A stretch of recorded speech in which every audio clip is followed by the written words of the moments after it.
Okay, so let's start. So today I'll talk about higher order partial derivatives.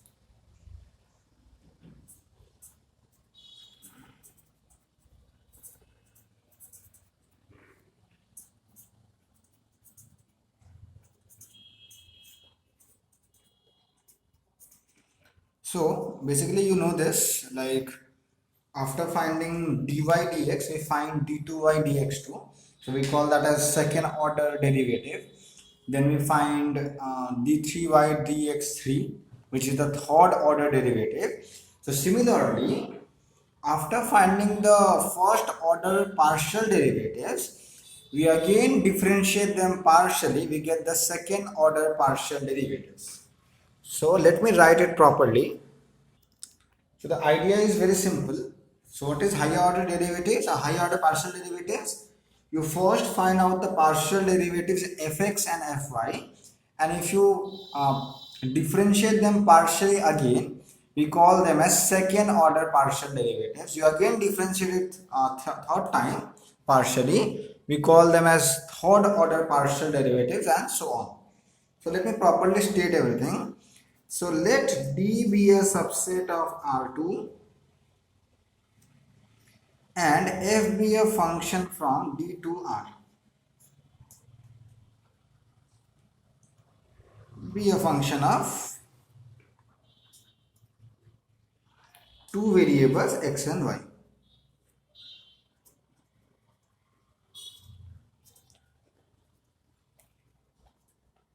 So obviously one thing must be clear: to find out the second order derivative, the first order derivative must exist, right? And in the domain possibly. So we want that the both the partial derivatives exist throughout this domain. So let me first assume that let for all x comma y in the domain, the partial derivative with respect to x at any point x comma y and partial derivative with respect to y at any point x comma y both exist. Okay, so that is my assumption. Otherwise I cannot talk about the second order partial derivative. I can only talk about the second order derivative when the first order derivative exists. So I am assuming that these two exist at every point. Then we know fx and fy are again functions defined in D.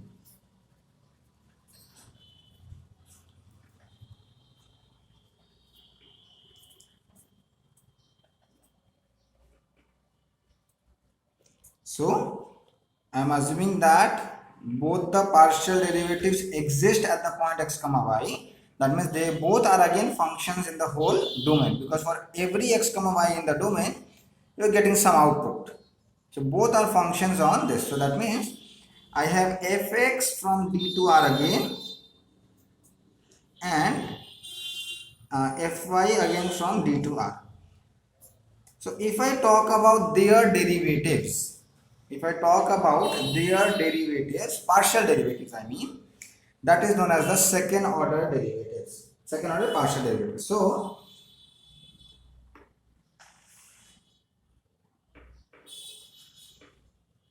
let's do this. So this is called, so partially differentiating this again. So del x of this, that is del f del x, this, right, which actually means, which will be denoted, let me write that a bit later. This, you can also differentiate this partially with respect to y.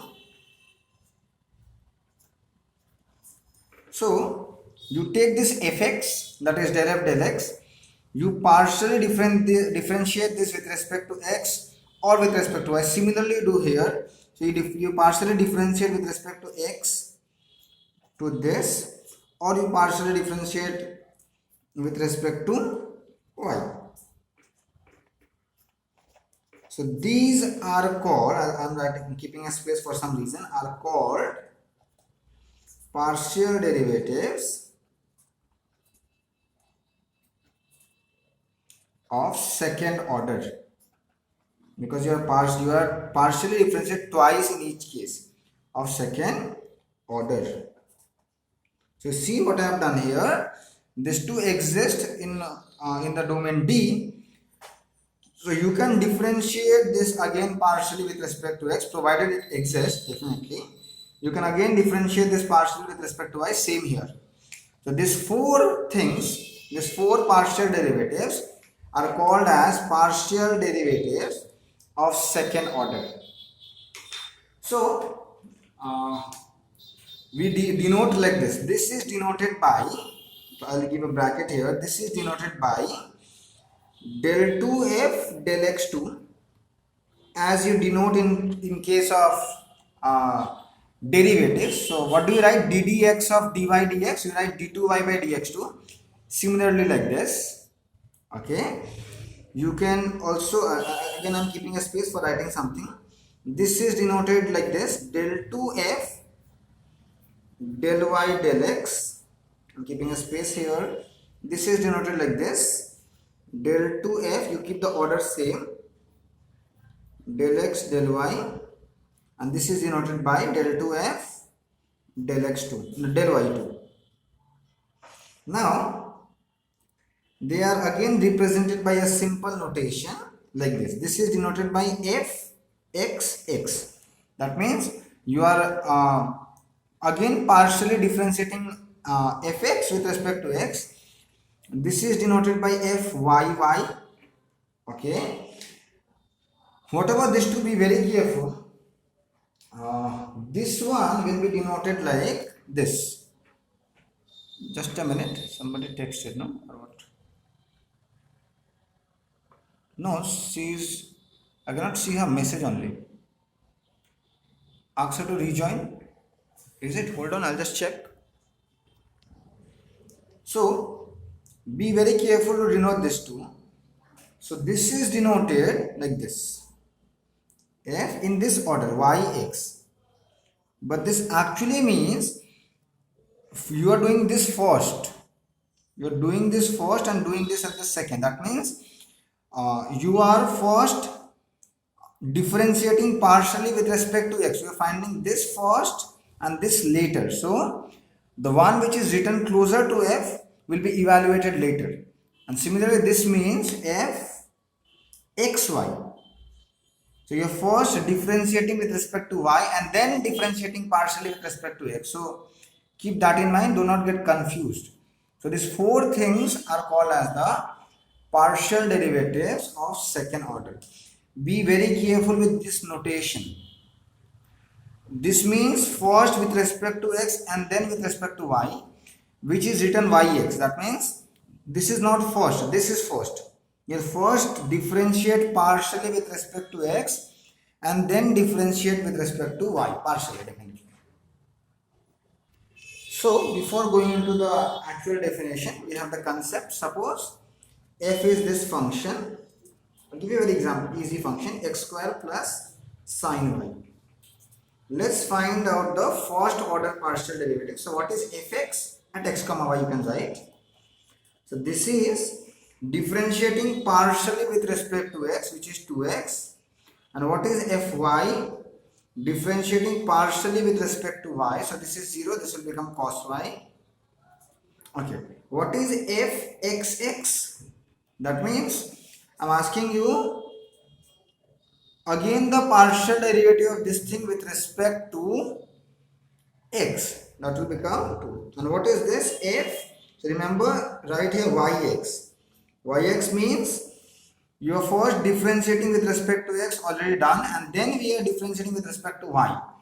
So that means this means del del y of fx. So what is the partial derivative with respect to x here, y here will be 0. Similarly, what is f xy, which means partial derivative with respect to y first and then x. We go always in this direction, keep that in mind. Del f del y. So this is nothing but cos y, differentiation of cos y with respect to x will be 0 because you are doing it partially, and what is fyy will be minus sin y. So this is how we find out the partial derivatives of second order. If you want to ask anything, please ask. So here the partial derivative this fyx and fxy both came same, both coming as 0. But this is not always the case. This is not always the case. I'll tell you why. We'll see some examples. Now before proceeding further, so it is not possible to do all the sums in the manner which I did this way. This is not always possible. So you have to use a limit definition. So don't forget the actual definition. What was the definition of fx at any point, suppose x comma y? The definition was, provided it exists, limit h tends to 0, f of x plus h comma y minus f of x comma y by h. This is known as your fx at any point x comma y. So remember one thing, there is only increment in x and no increment in y, because you are finding with respect to x. And what is fy x comma y? We write like this, limit k tends to 0. So there is no increment in x, only increment in y plus k. Okay. Now similarly, how do we define fxx at x comma y? So by definition, this means del x of del f del x, or which means del x of fx. So here the function is fx. Here the function, what is the meaning of this? This means del x of f. So here the function is f, that is the reason you are writing it f. But here the function is fx. So what will the definition turn? Everything remains same. Instead of writing just f here, you have to write here fx. So what is this? Limit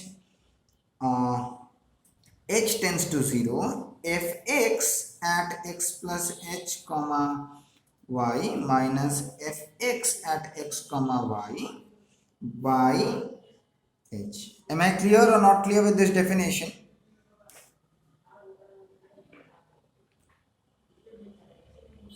Similarly, if I am asking you what is fyx at x comma y, that means this means first this, okay, and then this. That means del y of del f del x, and which means del y of fx. So here the function is fx and your operator is del y. Your operator is del y. So this means limit k tends to 0. Remember, whenever del y is the operator, this is the definition, and if del x is the operator, this is the definition. So limit k tends to 0, the function here is fx at increment in only y, so y plus k minus fx at x comma y by k.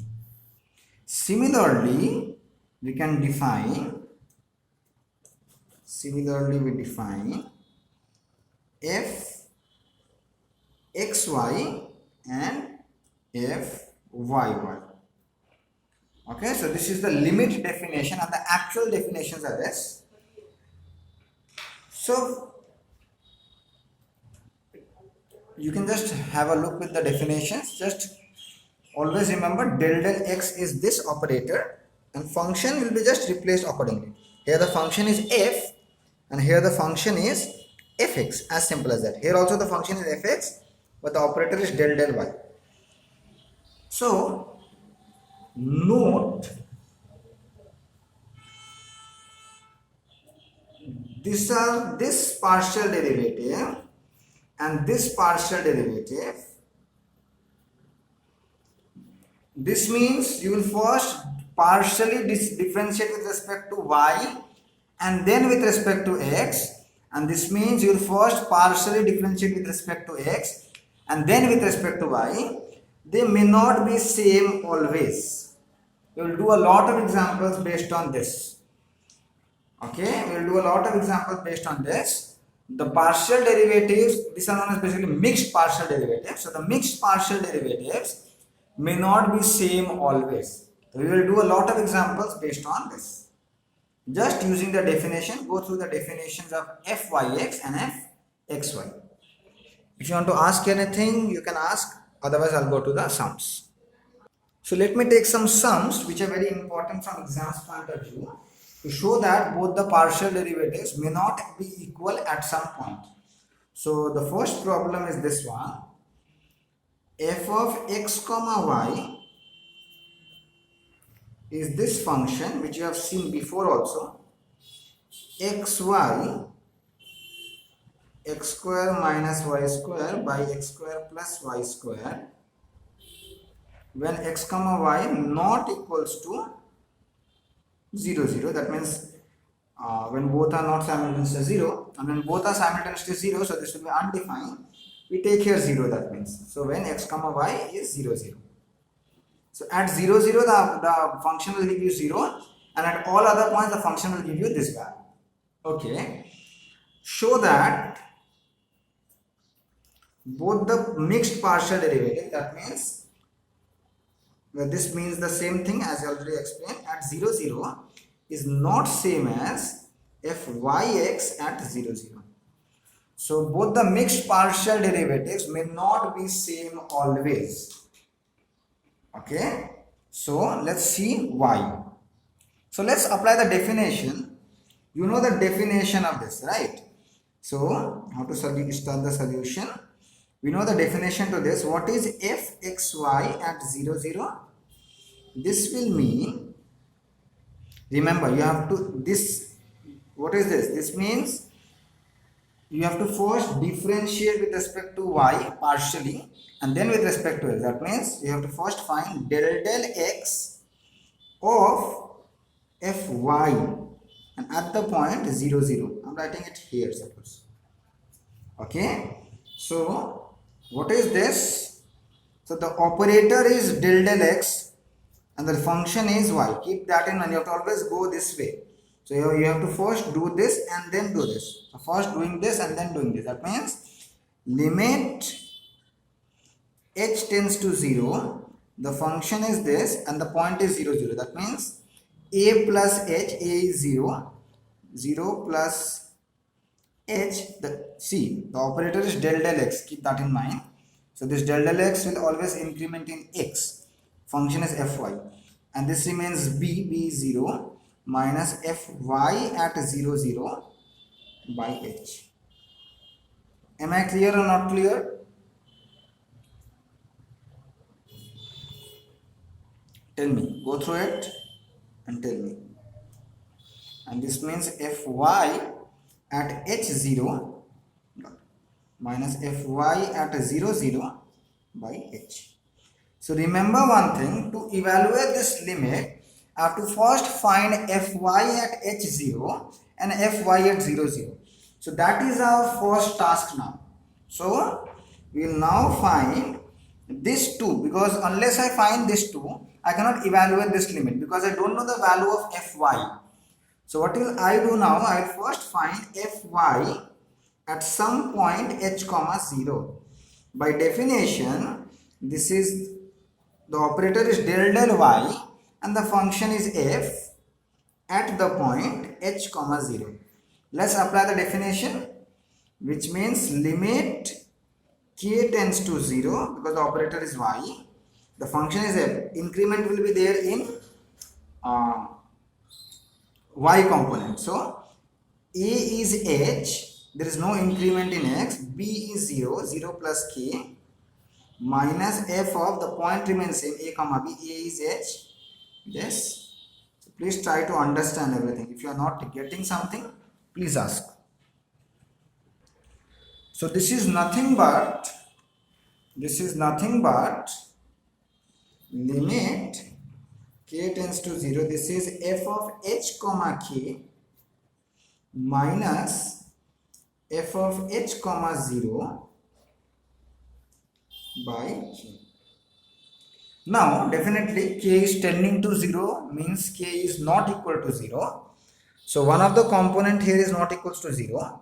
So when k is not equals to 0, you have to use this definition. That means you'll put here h and k everywhere, right? You'll put h and k everywhere. That means h limit k tends to 0. So instead of x, you'll put h, and instead of k, y, instead you'll put k. hk bracket h square minus k square by h square plus k square. And you see here, again one of the components I am assuming that h is not 0. Suppose h is not 0, that means again using the same definition, or you use any one of the definition, even if h is 0, even if h is 0, then it will be 0, and if h is not 0 but k is 0, if you put here, that will become 0. Yes, somebody was speaking something. So even if h is 0, then also it is 0, even if h is not 0, because k is 0, if you put here, that will become 0. So this is 0, no need to write, or if you want to write, you write, and divided by k. So remove this 0, this k and k is getting cancelled. So you are remaining with limit k tends to 0, and you are remaining here with h square minus k square by h square plus k square. This is defined.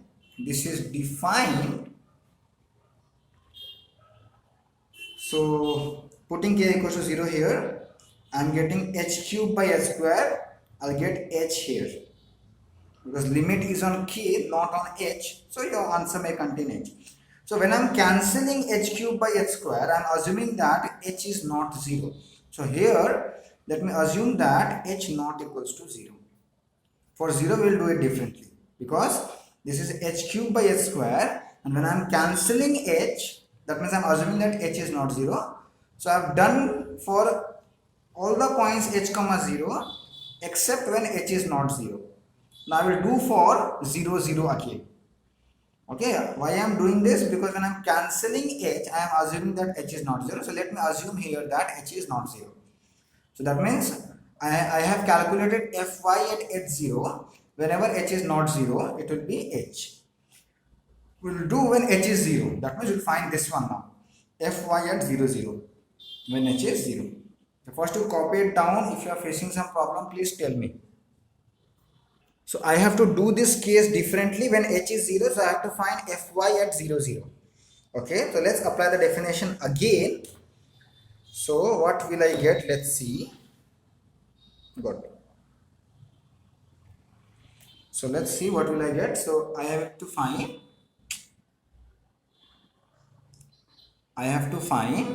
so I know I have calculated this fy at h comma 0 is h for h not equals to 0, and let's compute this. Fy at 0 0, by definition this is limit k tends to 0, f of x is 0, and this will become 0 plus k, which is k, minus f of 0 0 by k. This is very simple. This is 0 because k is not 0 but x is 0. You see here,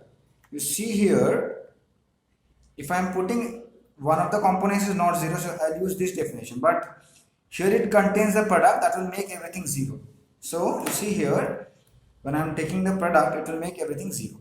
So this is what limit k tends to 0. This is 0, this is also 0 by k, and k, when limit k tends to 0, we assume that k is not 0. So 0 by a non-zero number is 0, and eventually the limit is 0. So I have also got the value of this.